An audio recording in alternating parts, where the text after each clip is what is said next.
We watch the New York Times quite often because they have some pretty good theology in there from time to time, Bill, or at least they address the question of God. And this is an article from the New York Times by Peter Atherton, a professor of philosophy, and he calls it a God problem. Now, you've seen this article and actually wrote a question of the week on it, question of the week number 628. And so people can go there to reasonablefaith.org, go to question number 628 and get some detail. But let's go over this just a little bit because he brings up some things. He says, if you look up God in a dictionary, the first entry you will find will be something along the lines of a being believed to be infinitely perfect, wise, and powerful creator and ruler of the universe.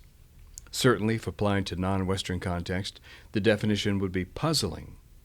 But in a Western context, this is how philosophers have traditionally understood God. In fact, this conception of God is sometimes known as the God of the philosophers. Do you agree with that, Bill? Yes, I think that this is an acceptable working definition. As a philosopher myself, he continues, I like to focus on a specific question. Does the idea of a morally perfect, all-powerful, all-knowing God make sense? Does it hold together when we examine it logically? So what he's raising here is the question known among philosophers of religion as the coherence of theism. Is theism a coherent view? This is the area of philosophy of religion that I have chosen to specialize in.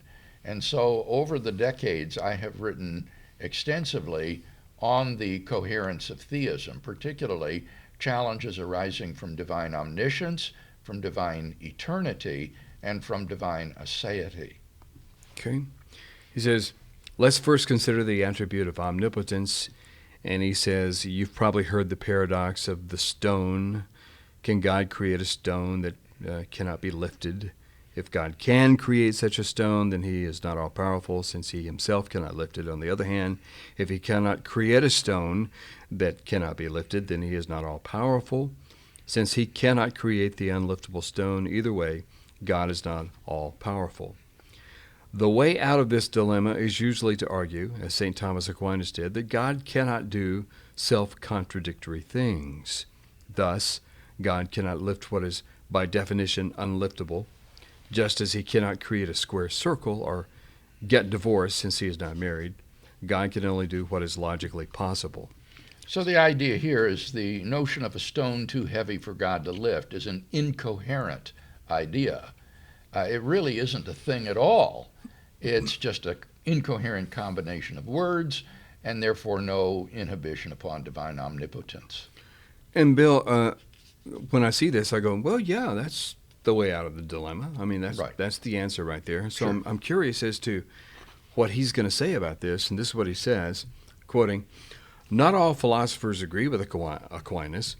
René Descartes, for example, believed that God could do absolutely anything, even the logically impossible, such as draw a round square. Is that right? Did Descartes really? Descartes held to what's sometimes called universal possibilism.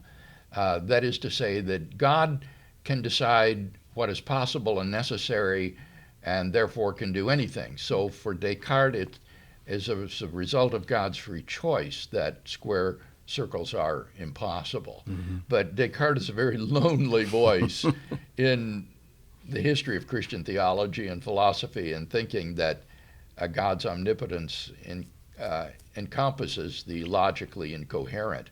Note, however, that if you do adopt this Cartesian view, then there's no problem at all with the coherence of theism, because if something is logically incoherent, well, God can do that. So what's the problem? So pointing to Descartes here as an answer to Aquinas really doesn't get him any mileage at all, because on Descartes' view, logical incoherencies are just not even a problem. He continues, but if we accept, for the sake of argument, Aquinas' explanation, there are other problems to contend with. Okay, so notice what happens. He's going to accept Aquinas' solution, but he's going to walk it back now to say, aha, but there's a different problem. So already we're seeing the goalposts move. heavier than the stone. Is that what you're saying? Yeah. So, for example, he continues, can God create a world in which evil does not exist? This does appear to be logically possible. Presumably, God could have created such a world without contradiction. It evidently would be a very different world from the one we currently inhabit, but a possible world all the same. Indeed, if God is morally perfect, it is difficult to see why he wouldn't have created such a world, so why didn't he? Here he's stating a very elementary statement of the classical problem of evil, which claims that the evil in the world is logically incompatible with God's existence. And theists have traditionally responded to this by saying certainly a world without moral evil is possible, even a world of free creatures who always choose to do the right thing is logically possible, but it may not be feasible for God because creatures, through their own free choices, are co-actualizers of the world. They determine what world will be actual by their own choices. And it may be that, though logically possible, a world in which there is as much moral good as this world, but with less moral evil, may not be feasible for God. Okay. He goes on to quote Alvin Plantinga, Bill. He says, according to the well-known Christian philosopher Alvin Plantinga, to create creatures capable of moral good, God must create creatures capable of moral evil, and he can't give these creatures the freedom to perform evil and at the same time prevent them from doing so. So Plantinga's free will defense states exactly what I just explained, that while it may be logically possible for there to be worlds of free creatures who always do the right thing, such a world may not be feasible for God to create, given the truths about how creatures would freely choose in different situations. Okay. He says, quoting, however, this does not explain so-called physical evil, suffering, caused by non-human causes, like famines and earthquakes, etc. Nor does it explain, as Charles Darwin noticed, why there should be so much pain and suffering among the animal kingdom. So here he walks back the argument again, just as he did before. He now recognizes Plantinga's free will defense is adequate as a solution to the problem of moral evil, but he moves the goalposts again. It says, aha, now what about the problem of natural evil? In my own work on this problem, what I've argued is that the atheist would have to prove that it is either impossible or highly improbable that God could have morally sufficient reasons for permitting the natural evil and suffering in the world. And those kind of probability judgments are simply beyond the scope of our abilities. And so this argument lays a burden of proof on the atheist's shoulders that is so heavy that no atheist has ever been able to sustain it. He calls this physical evil. You call it natural evil. Yes, we're talking about the same thing. Okay. Continuing, he says, what about God's infinite knowledge, his omniscience? Philosophically, this presents us with no less of a conundrum. Leaving aside the highly implausible idea that God knows all the facts in the universe, no matter how trivial or useless, St. Jerome thought it was beneath the dignity of God to concern himself with such base questions as how many fleas are born or die every moment. I want to stop right there, Bill. Did he really say that? I have no idea if Jerome said that, but it's pure rhetoric here where he says, leaving aside the highly implausible idea, and then he mentions this idea. Wait a minute, he hasn't shown this to be highly implausible. I see no implausibility whatsoever in saying that for every true proposition, P, God believes that P and does not believe not P. That's entailed by omniscience, and I see absolutely no reason to think that this is highly implausible. He says, if God knows all there is to know, then he knows at least as much as we know. But if he knows what we know, then this would appear to detract from his perfection. Why? He continues, there are some things that we know that, if they were also known to God, would automatically make him a sinner, which of course is in contradiction with the concept of God. As the late American philosopher Michael Martin has already pointed out, if God knows all that is knowable, then God must know things that we do, like lust and envy. But one cannot know lust and envy unless one has experienced them. But to have had feelings of lust and envy is to have sinned, in which case God cannot be morally perfect.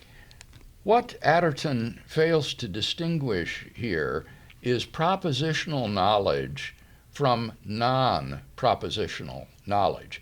Remember how I defined omniscience just a moment ago. I said for any true proposition, P, God believes that P, or knows that P, and does not believe not P. In other words, God knows only and all truths.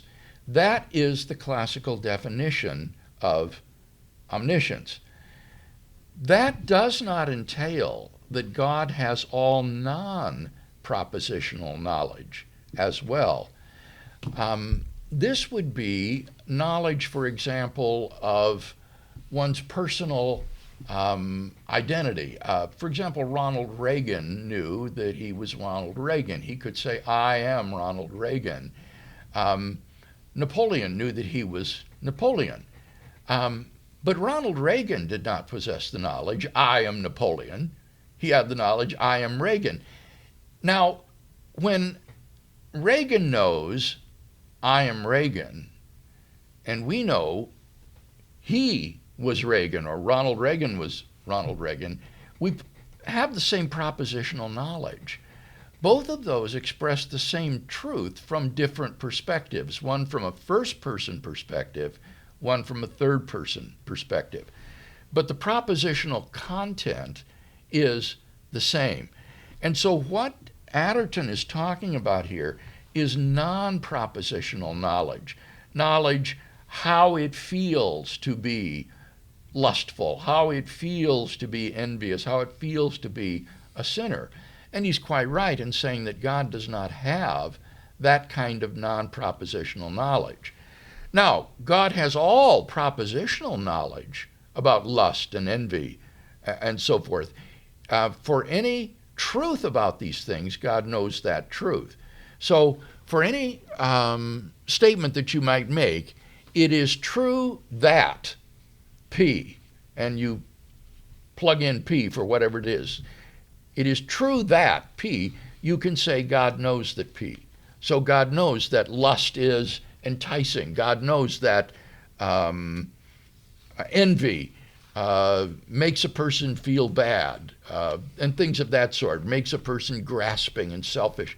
God knows all the truths about lust and envy, but he simply does not have the non-propositional knowledge of feeling envious himself or feeling lustful himself, any more than he has the knowledge that he is Ronald Reagan or he is Napoleon. Those would be defects. So the doctrine of omniscience holds that God has all propositional knowledge, and I think we would want to add to that that God has appropriate non-propositional knowledge. For example, he knows that I am Yahweh, that I have created and called my people Israel, that I have raised Jesus from the dead. He will have that appropriate non-propositional knowledge. But he doesn't need to have the sort of non-propositional knowledge here that Atherton ascribes to him. That is not entailed by omniscience. Okay. And Atherton just goes on next to give another example. Exactly. You know, I have to say the remainder of the article, then, Kevin doesn't contribute anything more. He's just hung up on finding other examples of non-propositional knowledge that cannot be ascribed to God, like feeling malice, for example. But no one thinks that omniscience entails that kind of non-propositional knowledge. He simply misunderstood the classic doctrine of omniscience.